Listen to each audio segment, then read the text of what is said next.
Number 2 here at Pro Tour Lorwyn Eclipsed. I'm going to pass it on over to Ailey and Corey. Thank you so much, Maria. Thank you, Monty. I'm Ailey Loney alongside Corey Baumeister, and we have the pleasure of bringing you round 2 of the action here at Pro Tour Lorwyn Eclipsed. We've just watched Seth Manfield take a loss, unfortunately, in round number 1. Our featured drafter, reigning world champion, up against Andy Garcia-Romo now. Corey, what did you think about those deck lists as we saw the feature match? Yeah, I think they, Monty summed it up pretty well there at the desk. Both of them look pretty solid, nothing amazing, but Pro Tour decks, you know, they just do not look like, let's say if you're drafting on Arena and you get those 9 out of 10s style of decks. But I still would put the advantage here to Seth by a little bit, as it just seems a little bit more streamlined, still has some bombs, and a decent amount of removal.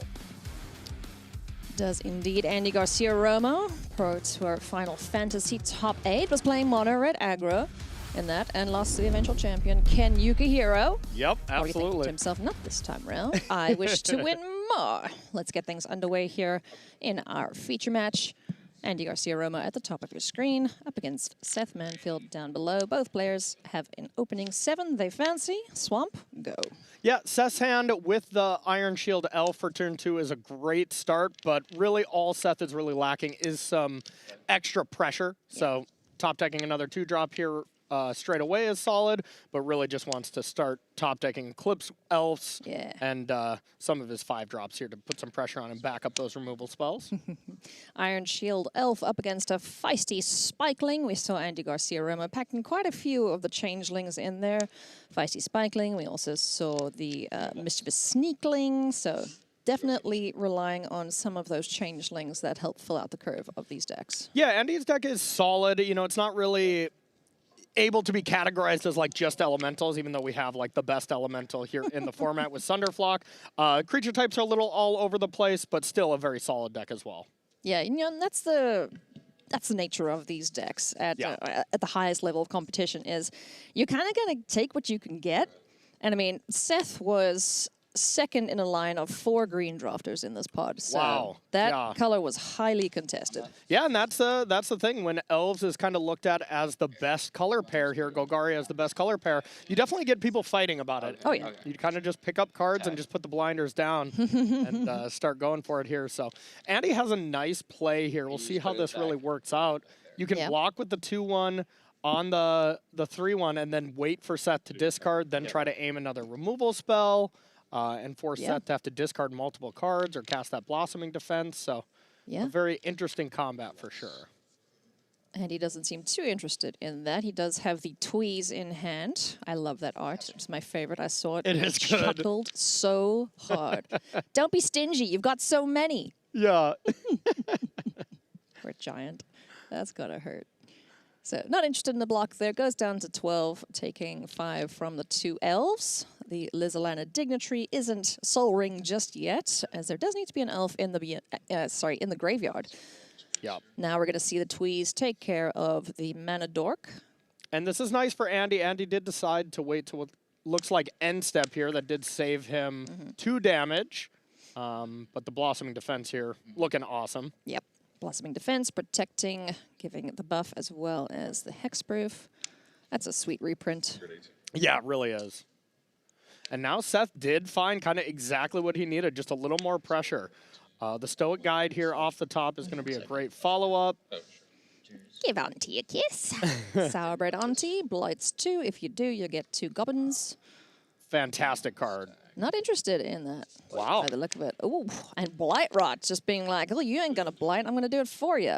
Seth Manfield taking care of the 4-3. Option, right? Yeah, Judge, just want to confirm.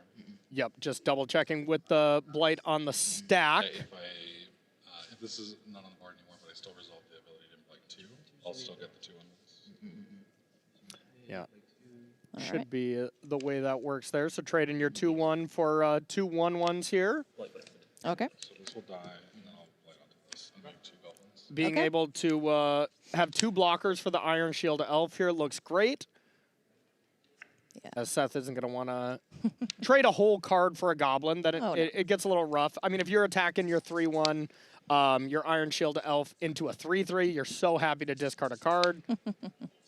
And when Stoic you are, Grove Guide, pretty good to that is a discard good outlet. one to discard, Yeah. but it is also great to just have a 5/4 It's a in 5/4. play. There's Yeah. a couple of little idiots on the other side of the board there, as Cedric would call them.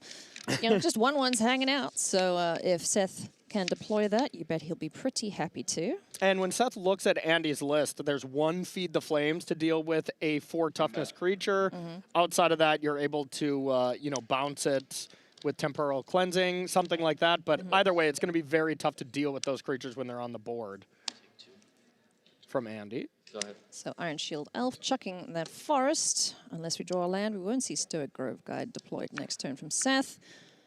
Andy happy to block the biggest creature, takes 2, goes down to 10-0, and finds one of the best merfolk in the set, Disruptor of Currents. You know how many times I've been blown out by this card? So many. Ugh. And same. That card is so good. Stop touching my stuff, Yes. opponent.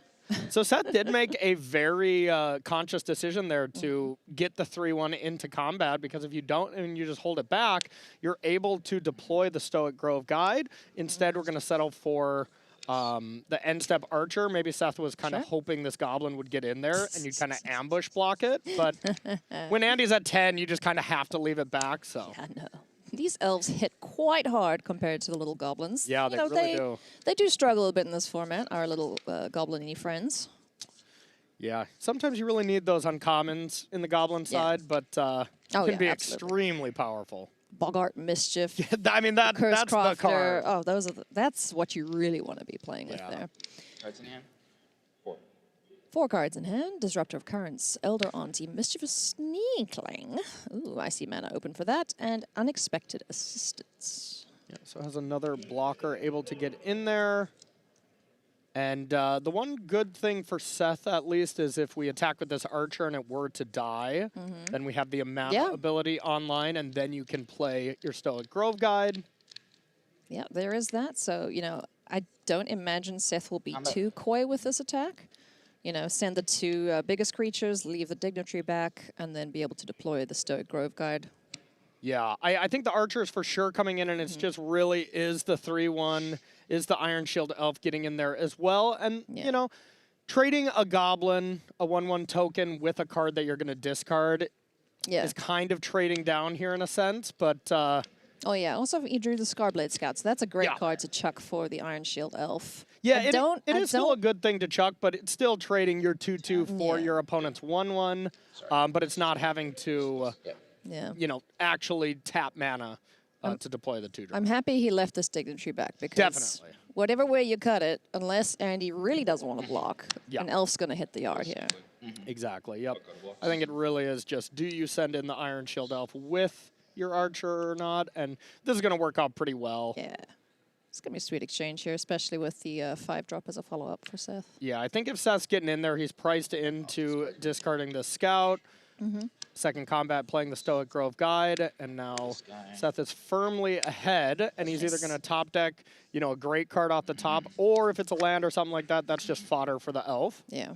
That card is so annoying to play against, that is for sure. Gives me a Danto Vanguard vibe. Yeah, it does, yeah.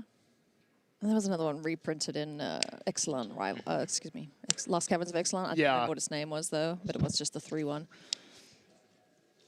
Seth knows a decent amount about Ixalan. Yeah. He did win that Pro Tour. That's when I started playing Magic. Yeah, that is the one time, whenever you go to the top 8, you always get a +1. And I was Seth's +1 for that to help test for matches. Cool. And the only way I'd be playing, kind of, on the Sunday stage. That was quite fun. Man. It was very cool. Nice. Stoic Grove Guide getting in there. Disruptor of Currents doesn't like what's happening, so gonna bounce that back. And a 3/3 on board now for Andy Garcia-Romo, who's developing quite a board state here with the Elder Auntie hitting the battlefield as well. Yeah, Andy's definitely catching up here, stabilizing this battlefield quite well. Oh, but the champion off the top was a heck of a draw there. Hello, would you like a Beast Whisperer? Wow. Anytime a any creature spell is cast, draw a card, and then able to bring back whichever creature is exiled with it.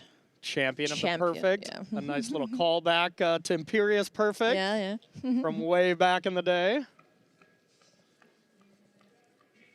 Just a phenomenal draw, though, where was sweet. Seth has, just redeploying the 5/4, the Stoic Grove Guide looks excellent, as when we were talking about Andy's removal, there's really only Feed the Swarms to deal with that card. As far as 6 toughness, Andy just cannot really get this card off the battlefield besides 1 Temporal Cleansing and then Sunderflock to pick it up. That's definitely going to be Andy's best card in the matchup. In any matchup, let's get real. I mean, that card is phenomenal. It's really good.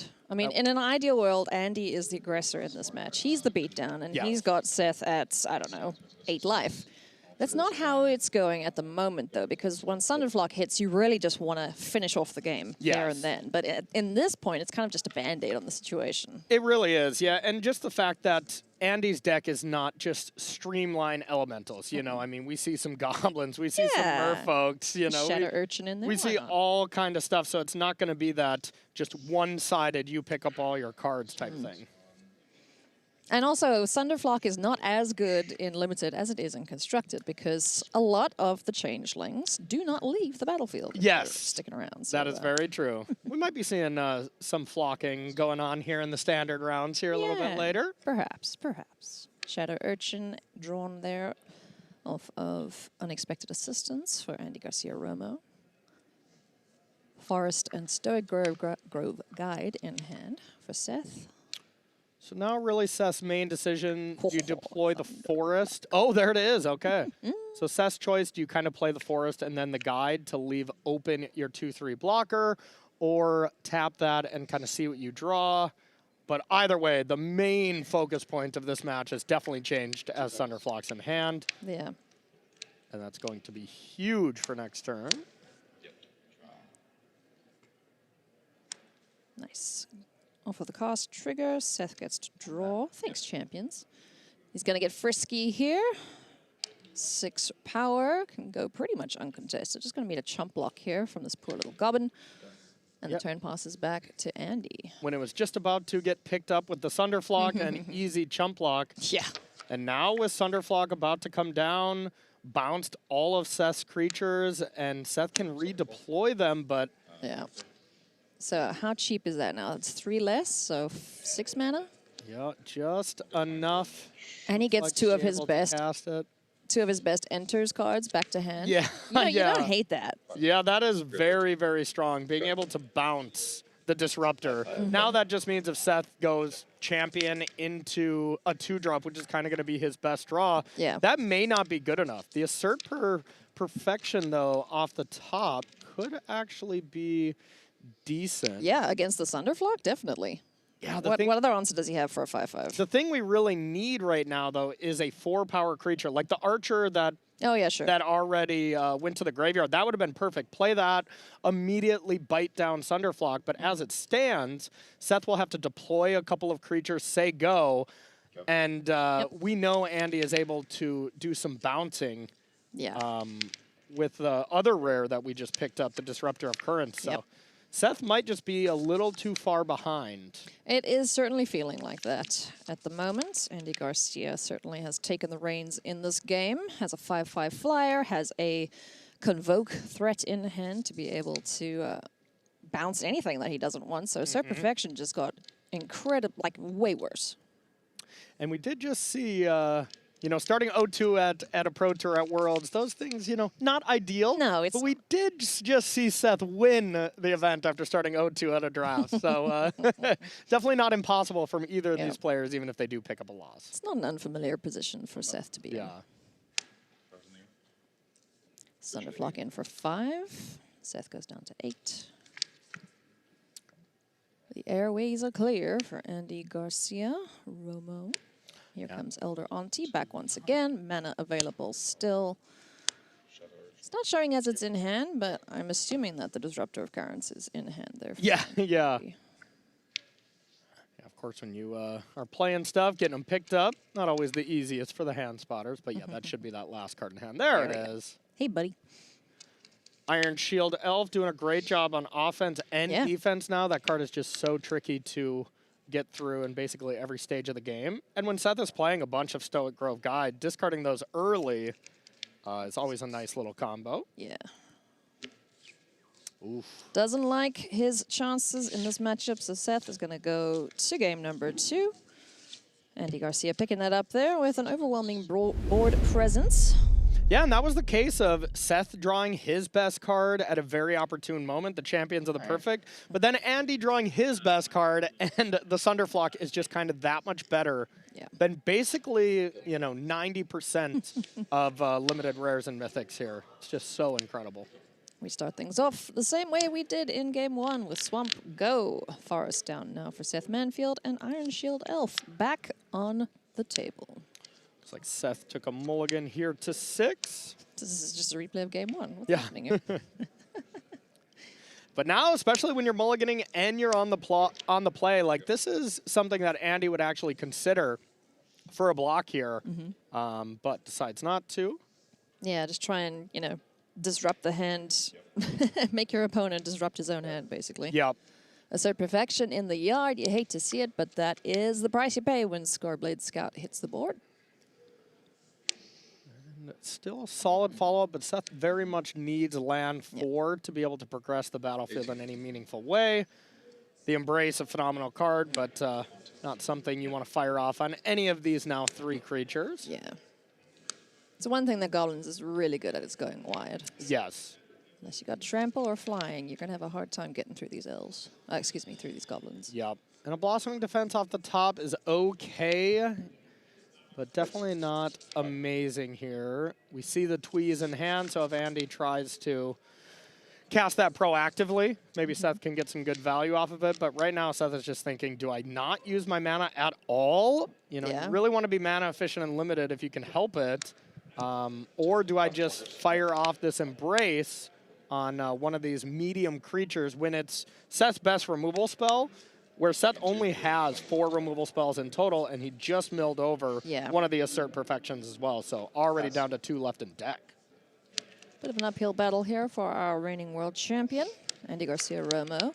In a pretty good spot, has a way to draw some cards, Thirst for Identity, a way to affect the board state. Oh, Lofty Dreams too.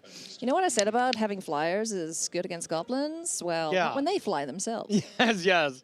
Give goblins some wings, a very scary thought. Now, Andy only on 3 lands, though, so... Struggling a bit there, but his hand is gas. As soon as he unlocks it, it's go time. Oh, yeah. Lofty Dreams is just a card I've lost to so often. Yeah, me too. Get to draw a card, you get to convoke it out. Oof. Yeah, really strong. Convoke adds an extra little wrinkle into, combat math.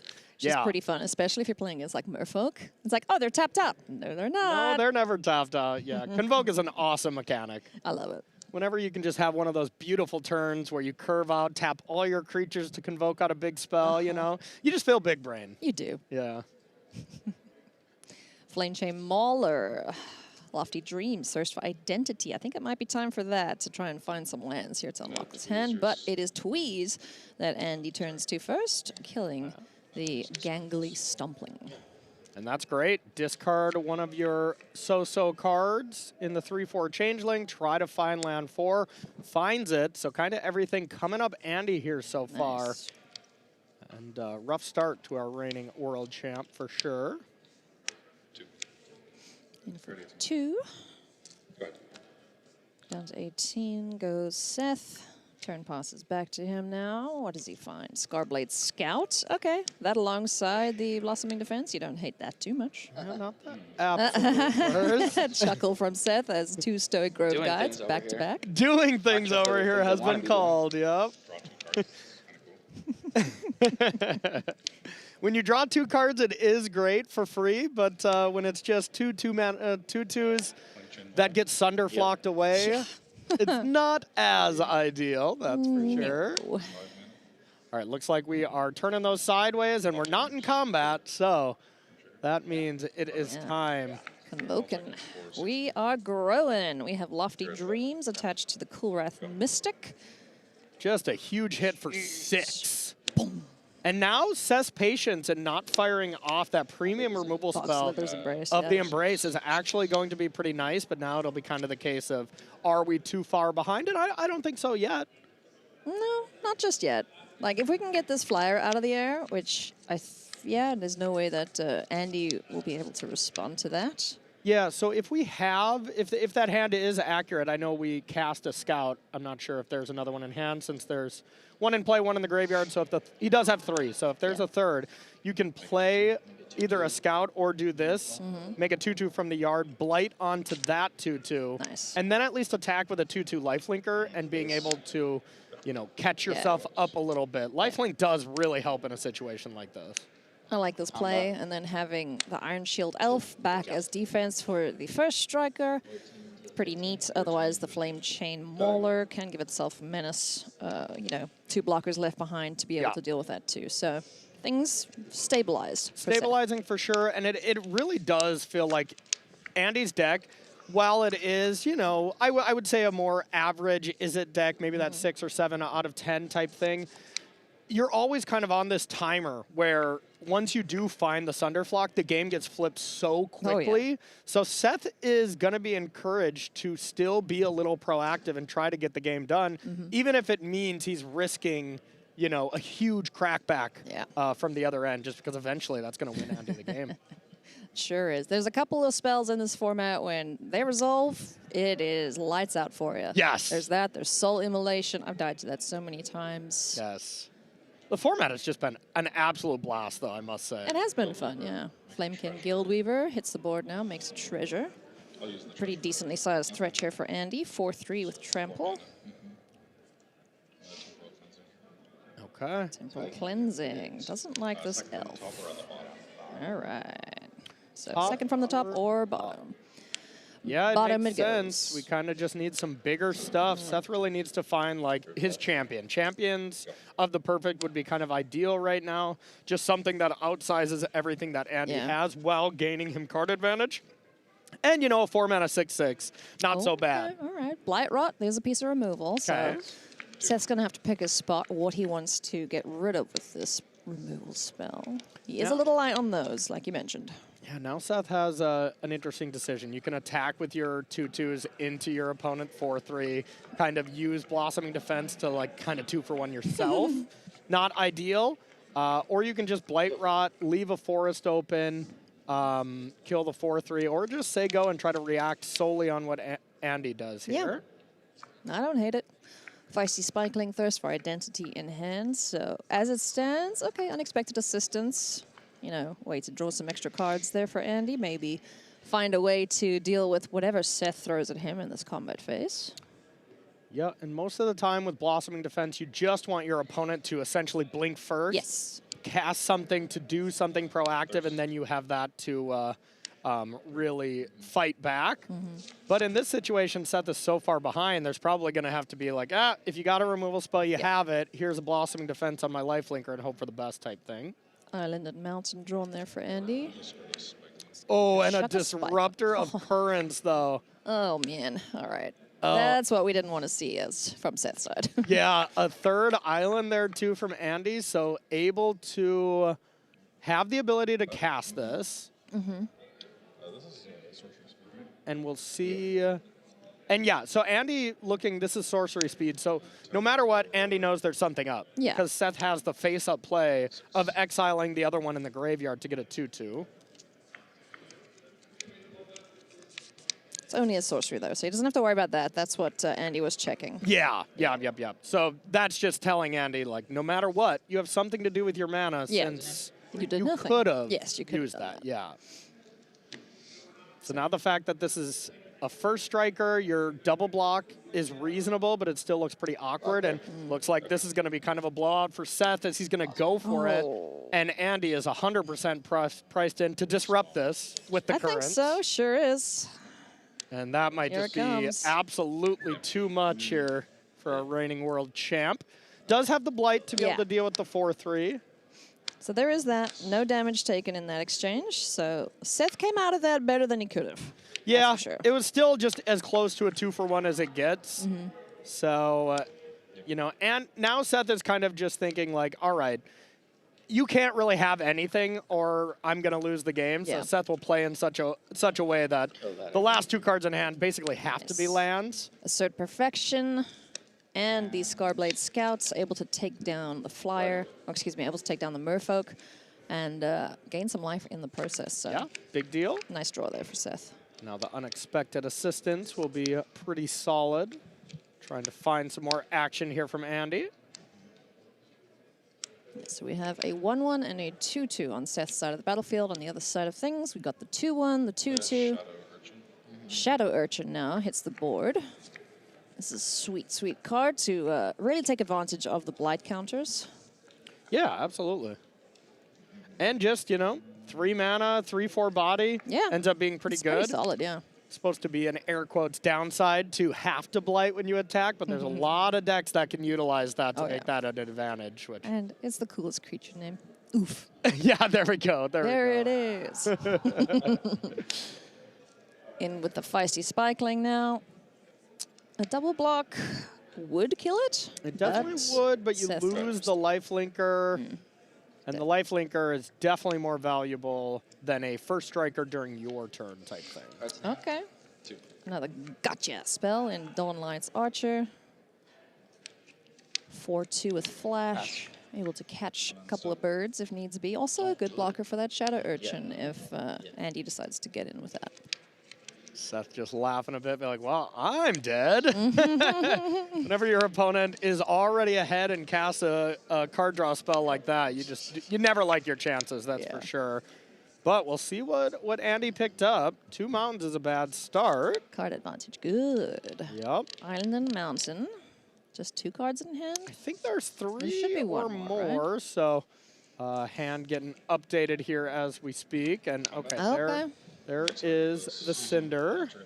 Yeah, Flaring Cinder, not a bad inclusion in the elemental decks. Certainly not the one you'd want to have in the 3-drop slot. Yeah, no, that card is perfectly reasonable. And just getting, you know, I mean, 3 other lands is a lot, but being able to loot away one of these lands, not so bad. Trade there with the Urchin. Dawn's Light Archer gets that off the board. Keeps Seth Manfield's life total at 13. So definitely a scrappy game so far, but Seth is hanging in there up against Andy's card advantage. Yeah, and getting the Auntie off the top there was huge. Auntie's trying a new recipe, and I need some tasters. You got a great Auntie Goblin voice. Thank you. Impressive. Would you like to taste the wares? No, There's only no, a couple of hairs in there. Sourbread Auntie brings her little friends along with her. Spikeling, the Mauler, and the Flaring Cinder on board. Another card advantage. Engine, or at least a way to make the hand better if we have some 4-mana spells from Andy's side of things. Dream Seizer and Grave Shifter in hand there for Seth. What do you like to do in this spot? I think I like just grave shifting to get some value back here, even though it's not ideal. The 3/2 flyer isn't anything amazing. Here, make you discard. Because just discarding 1, you got to figure Andy has at least, you know, 1 land there. If it was just 1 card in hand, I like this play as well. But at the same time, Andy's battlefield is a lot of 2 toughness creatures, so at least Seth can do a decent amount of trading. But nice. Alrighty, finding the Stratosaura. One of the basic land cyclers in the format. This game has just been all about the fact that Andy has had some nice card advantage. Yeah. He's able to leverage discarding all these extra lands. I mean, Andy drew way more Look lands. at me airing them in there. Yeah, Andy drew way more lands than Seth, but that's the advantage of blue versus, you know, something powerful like Golgari Elves, is you just have card advantage.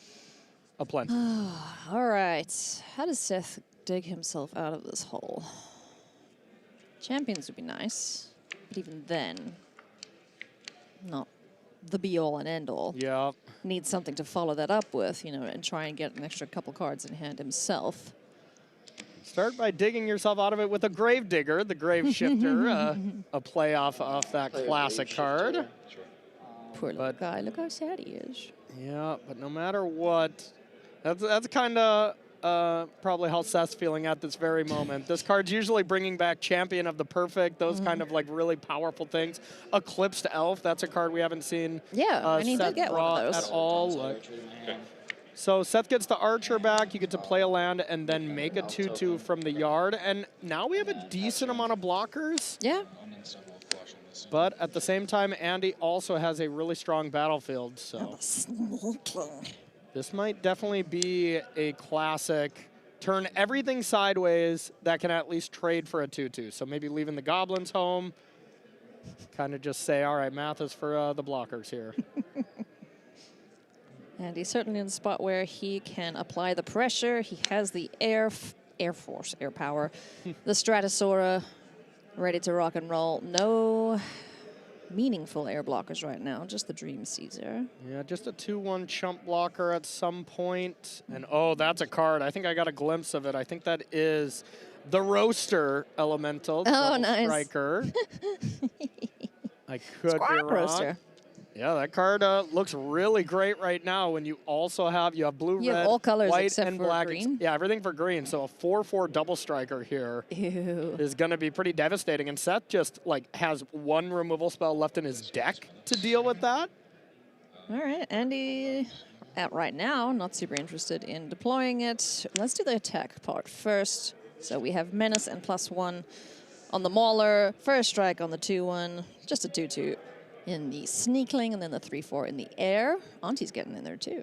Yeah, basically everything that isn't going to create card advantage, leave the Cinder back, as that card will just be able to loot away some lands if Seth does start to claw back into the game. So love this attack. I love not playing the creature proactively too, because then you really want to start killing the creatures that have the off color. So get the blue-black changeling out of there, as well as our first striker. Yeah. So Andy not giving away any information unnecessarily. Seth Manfield now deciding where these blockers are going to go. And the Mauler is brutal because you can just keep pumping that up to, so normally a 3/2 menace creature getting double blocked by 2 2/2s, a good exchange for the 2/2s, but when you get to crank it up to 4 power and it's a natural 2-for-1, that ends up being. That's a great card. That is the 2-drop you want to be drafting in these formats, Something that you can use your mana with at a later stage. There you go. Gives you some evasion and also lets you block a little bit more efficiently against the bigger threats. Yeah, a solid creature in this style deck. Maybe red just isn't as powerful as maybe as all the other colors, so maybe it lacks a little bit in that department. Seth Manfield goes to 6. A couple critters off the board. And that was a huge cost for Andy, having to pump that to not play the 4-drop, if that is indeed what I saw, the Squawk Roaster. All right, did we find an elf? Don't tease us like that, cards. Oh, we did. Okay, that's Dawnlight's huge. Archer, hell yeah. So now, if anything, Seth's able to double deploy those. But the problem is the Archer also just does not take down the Flyer. So right now, this Eclipsed Elf has to find something. You have to gain some life here to gain yourself an extra turn from the 3/5 Flyer. And then we just have to find a way to eventually take down the 3/5, but looking at Seth's yard, I actually think he's just out of removal spells. He might be, because he's used Blossoming Defense. That's a pseudo-combat trick. Yeah, I see 2 Assert Perfection in there. We've seen the Embrace and the Blight Rod already cast. I don't know if he drafted 2 Dawnlight's Archers, but that's one way to do it. Yeah. It's not the greatest way to do it, so. Only one in the main, okay, I guess we just have a Flyer. Yeah, there's Rooftop Percher. The Rooftop Percher with the Archer combined, but that's a Sunder block. Oh! And is that enough? Are we donezo here? Nope, Dawn's Light's Archer gets in there, blocks the Cinder. In for 5? Yeah, down to 3 down goes to 3. Seth. Do or die time. Does he find anything to deal with this? He does not just There's just yet. nothing in the deck to deal with the 2 Flyers. Whoa, wee! Andy Garcia-Romo, Sunder flocking his way to a victory here up against Seth Manfield, who falls to 0-2.